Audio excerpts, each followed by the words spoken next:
మీ బిడ్డ వారికి కావాల్సింది జరగలేదని ఏడుస్తుంటే లేదా మారం చేస్తుంటే మీరు వారిని దారి మళ్లించినా, వారి దగ్గర నుంచి దూరంగా వెళ్ళిపోయినా, సరిచేయాలని చూసినా, నియంత్రించాలని చూసినా, ఏడుపు ఆపాలని చూసినా వారు ఇంకా గట్టిగా మొండిగా ప్రవర్తిస్తారు. పిల్లల్ని ఓదార్చే ప్రయత్నంలో చాలామంది తల్లిదండ్రులు తెలియకుండానే దానిని ఇంకా తీవ్ర స్థాయికి తీసుకెళ్తారు. ఈ 60 సెకండ్ల పద్ధతి ప్రయత్నించి చూడండి. ఆ తర్వాత మీరు అటువంటి తల్లిదండ్రుల్లో ఒకరిగా ఉండరు. ముందుగా గట్టిగా శ్వాస తీసుకోండి. మీరు నిల్చొని వంగి కాకుండా మీ భుజాలు జార్చి వారి కళ్ళలోకి చూసే విధంగా కూర్చోండి. మీరు ఇది చేసినప్పుడు ఏదో మారుతుంది. మీ బిడ్డ యొక్క మెదడు ఈ కలయికను ఇలా చదువుతుంది: నేను సురక్షితంగా ఉన్నాను, ఈ వ్యక్తి ప్రమాదం కాదు, వారు నాతోనే ఉన్నారు. అప్పుడు మెదడులోని భావోద్వేగాలకు కేంద్రమైన అమిగ్డాలాలో భయం అనే భావన తగ్గుతుంది. ఈ ప్రక్రియకు 10 సెకండ్లు పడుతుంది. రెండవ దశ మౌన సంబంధం, అంటే మాటలు లేకుండా మాట్లాడుకోవడం. మీరిప్పుడు వారి ఎదురుగా కూర్చొని ఉన్నారు. శాంతంగా వారి కళ్ళలోకి చూడండి. మీరు స్థిరంగా ఉన్నారని, వారిపై కోప్పడడం లేదని, మీరు వారి కోసం ఉన్నారనే భావన వారిని తెలుసుకోనివ్వండి. మీ బిడ్డ మిమ్మల్ని చూస్తున్నారు. వారి శరీరం కూడా మీ శరీర భాషను చూస్తోంది మరియు వారు చూస్తున్న దాన్ని వాస్తవంగా అనుభూతి చెందుతున్నారు. వారు కూడా మీతో ఏకీభవించే దశలోకి చేరువలో ఉన్నారు. ఈ ప్రక్రియకు 3 నుంచి 5 సెకండ్లు పడుతుంది. మూడవ దశ ప్రేమతో స్పృశించడం.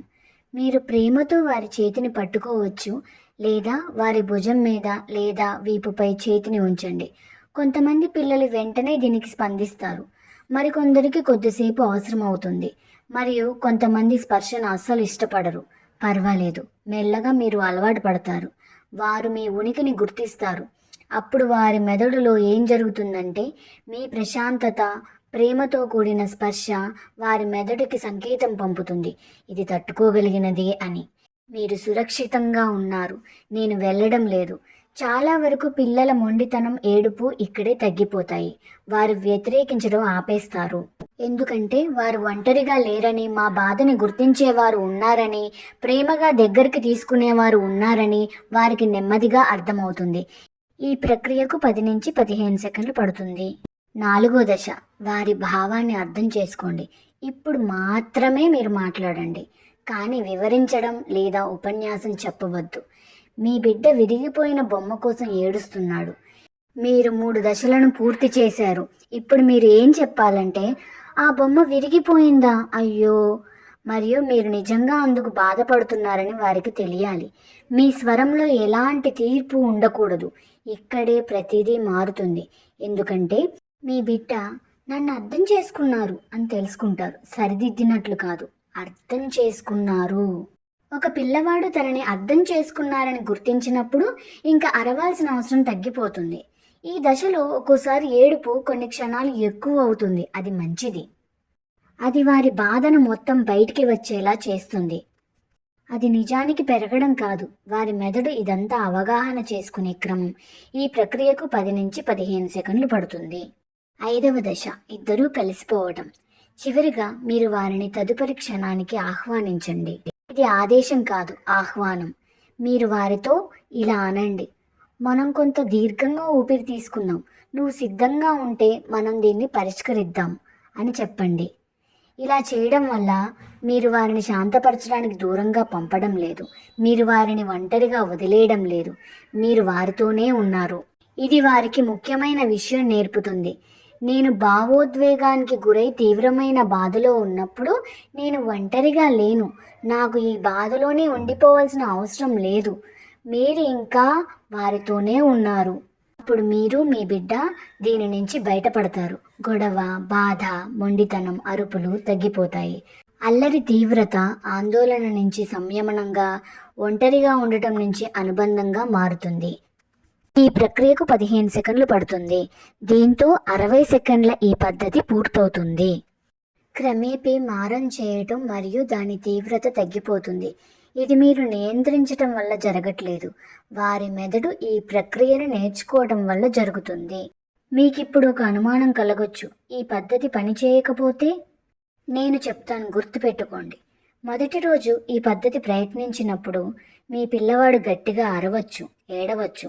ఎందుకంటే మీరు మునిపటిలా కాకుండా కొత్తగా స్పందించారు కనుక వారిలో ఒక గందరగోళం మొదలవుతుంది. కానీ మీరు ప్రశాంతంగా ఉండాలి. ఎందుకంటే ఇది నేర్పించాల్సిన సమయం. మీరు ఓడిపోయారని అనుకోకండి. మూడో రోజు వారి ఏడుపులో తేడా మీరే గమనిస్తారు. ఎందుకంటే వారి ఈ పద్ధతిని నమ్మటం మొదలు పెడతారు. ఐదో రోజు మారం చేసినప్పుడు మొదట్లో పట్టిన సమయం కంటే తక్కువ సమయంలో మీ దారిలోకి వచ్చేస్తారు. అప్పుడు మిమ్మల్ని తోసేయరు సరికదా, మిమ్మల్ని హత్తుకొని ఓదార్పు పొందుతారు. ఇదేం అద్భుతం కాదు, ఇది మీ నిర్విరామ కృషి వల్ల జరిగింది. మరియు మీరు గుర్తించుకోవాల్సింది మీ పద్ధతిలో 100% ఫలితం కాదు, ఆ పద్ధతిని పాటించే ప్రయత్నం ఆగకుండా చూసుకోవటం.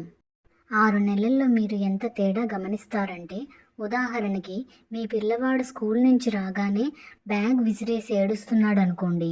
ఈ పద్ధతి ప్రయత్నించక ముందైతే మీరు ఏమైంది, ఎందుకు ఏడుస్తున్నావు అని అడిగేవారు. కానీ ఇప్పుడు వారిని దగ్గరికి తీసుకొని వీపుపై చెయ్యి వేసి వారంతట వారు చెప్పే వరకు ఎదురు చూస్తారు. అప్పుడు వారు వెంటనే మీ ఒడిలో ఒదిగిపోయి జరిగినదంతా చెప్పేస్తారు. ఎందుకంటే మీరు వారిని ఓదార్చగలరనే నమ్మకం మీరు వారికి ఈ 60 సెకండ్ల పద్ధతిలో చాలాసార్లు చూపించారు. ఇది కేవలం ఒక ప్రక్రియ కాదు, మీరు వారికి మీ పైన ఏర్పరిచిన నమ్మకం, ఒక భావోద్వేగమైన భరోసా.